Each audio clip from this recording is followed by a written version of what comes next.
Welcome back to the channel. I've made 6 films, released physically, released digitally and distributed. I've dealt with actors, locations, crews, edits, sound design, the whole thing. So I've been part of the industry, and technically I should be angry about what's happening because AI lowers the barrier to entry. It challenges the traditional system. There's no going back. If you're serious about filmmaking and it was your intention to tell stories, then you need to get your head out of the sand and see what's happening. Because ignoring the tools doesn't protect you, it leaves you behind. Now, let me show you why this matters. I've been looking at what's coming up next, Seedance 2, and this is the first time I've seen something where I thought, right, this isn't a gimmick anymore. This isn't AI experiment territory, this is production capability, and that's the shift. For decades, scale protected Hollywood. If you wanted cinematic storytelling at a high level, you needed infrastructure, cameras, crews, lighting rigs, multiple takes, reshoots, budgets. That was the moat around the castle. Now, you can upload multiple assets, images, video, audio, and then generate a cohesive cinematic scene. AI will fall apart between shots. Now it doesn't.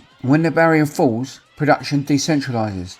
This is the same pattern we saw in music. Recording studios used to be the gatekeepers. Then software arrived. Publishing was the same. Television was the same. Now film is going for it. I didn't get into filmmaking to protect the process. I got in it to tell stories. And if the tools evolve, you evolve with them. Simple as that, really. If your ego is tied to storytelling, you'll explore it. That's the fork in the road. Studios move slowly, creators move fast. So yeah, Hollywood should be nervous. Not because film is dying, but because monopoly is. Because when tools become accessible, the power shifts from infrastructure to imagination. And if you're a filmmaker watching this, thinking, I'm just going to ignore AI, that's fine, but understand what that means. You're choosing to compete with one hand tied behind your back. The next generation won't hesitate. They'll use traditional filmmaking where it makes sense. There's no rewind button on technological shifts. There's no adaptation. If your goal was to ever really tell a story on screen, then tell them. Use every tool available, because the ones who adapt early shape what comes next. And this is where something like Seedance 2.0 comes in, because this isn't just another AI video toy. This is a multimodal generation, text, images, video, audio, all fed into one system.